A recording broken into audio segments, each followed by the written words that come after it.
araw na ito, pag binasa natin ang Ebanghelyo, ay wala munang sagot at walang maglalagay ng krus sa noo, sa bibig at sa puso.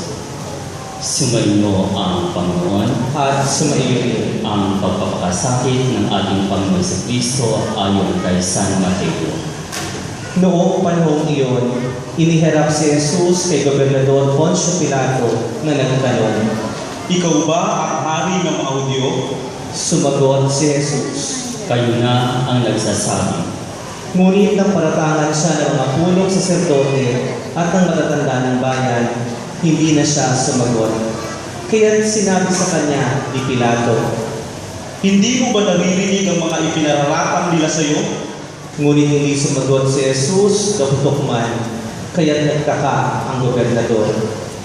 Tuwing pista ng Paskwa, kinaugalian na ng gobernador ang magpalaya ng isang bilanggo, sino mang makinig ng taong bayan. Noon ay may isang kilalang bilanggo na nagngangalang Barabas. Kaya't na magkatipon ang mga tao, tinanong sila ni Pilato, Sino ang ibig ninyong palayain ko? Si Barabas o si Jesus na tinatawag na Kristo? alam ni Pilato na inggit ang naghudyok sa kanila na dalhin sa kanya si Jesus. Hindi lamang iyan, samantalang siya'y nakaluklok sa hukuman, nagpasabi sa kanya ang kanyang asawa. Huwag kang makialam sa taong iyan na walang kasalanan, sapagkat kagabi pinahirapan ako ng aking panaginip tungkol sa kanya. Ang mga tao na may sinusunod ng mga punong saserdote at ng matatanda ng bayan na hilingin kay Pilato na si Barabas ang palayain at si Jesus ay papatay. Muli silang tinanong ng gobernador.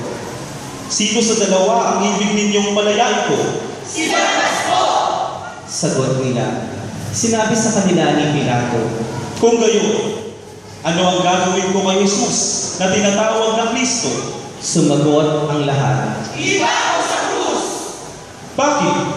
Anong masama ang ginawa niya? Ngunit lalo pa nilang isinigaw. Nang makita ni Pilato na wala siyang magagawa at malamang pang magkagulo ang mga tao, nagpakuha siya ng tubig at naghugas ng kamay sa harapan ng mga tao.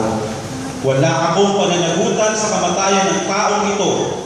Bahala kayo. Sumagot ang mga tao.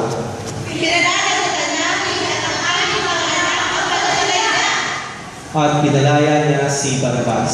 Ngunit ipinahagupit si Jesus at ibinigay sa kanila upang ipako sa krus.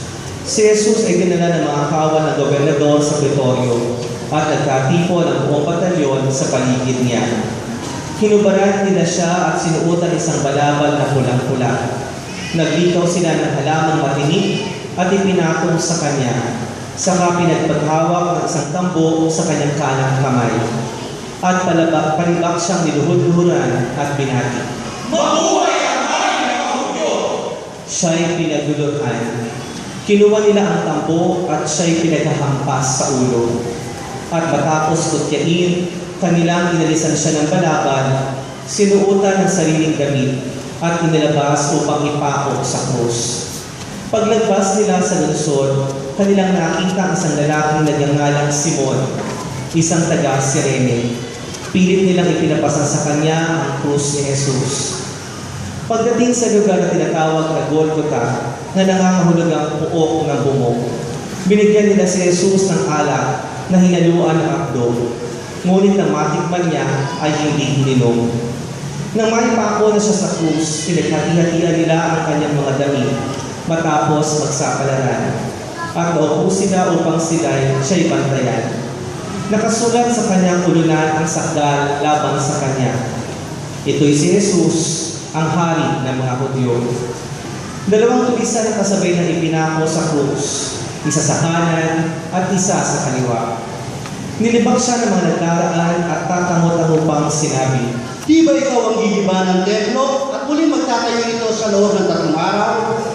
Iligtas mo ngayon ang iyong sarili. Kung ikaw ang anak ng Diyos, bumaba ka sa krus. Kinutiyarin siya ng mga punong saserdote, ng mga eskriba at ng matatanda ng bayan. Sabi nila, Iniligtas ang iba, ngunit ang sarili di mailigtas. Di ba siya ang hari ng Israel? Bumaba lang siya ngayon sa krus, maniniwala kami sa Kanya. Nananalo siya sa Diyos at sinasabi niya siya ang anak ng Diyos. Iligtas siya ng Diyos kung talagang iniibig siya. At inalipos na rin siya ng mga tulisang ipinakong kasabay niya.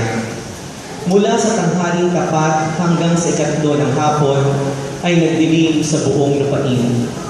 Na mag-ikatlo ng hapon, sumigaw si Jesus. Eli, Eli, lama sabachthani.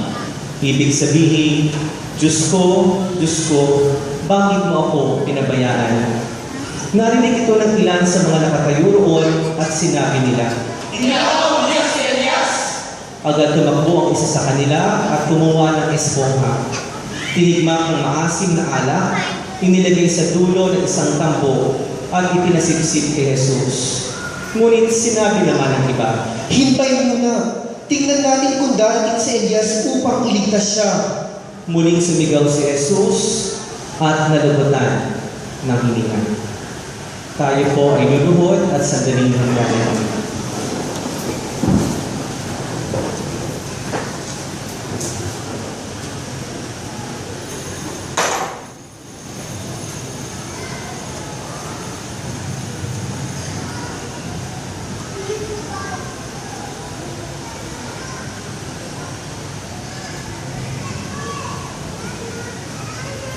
Tayo ay tatayo. Biglang napunit sa gitna ang tabing ng templo, mula sa itaas hanggang sa ibaba. Nayanig at lupa, nagbitak ang mga bato, nabuksan ang mga libingan at nabuhay ang maraming banal na namatay na. Lumabas sila ng libingan at nang muling mabuhay si Jesus, sila'y pumasok sa banal na lungsod at nakita roon ang marami. Nasindak ang kapitan at ang mga kawal na nagbabantay kay Jesus nang maramdaman nila ang lindol at nasaksihan ang lahat ng nangyari. Tunay na ito'y anak ng Diyos. Ang mabuting balita ng Panginoon. Tayo po'y magsiupo.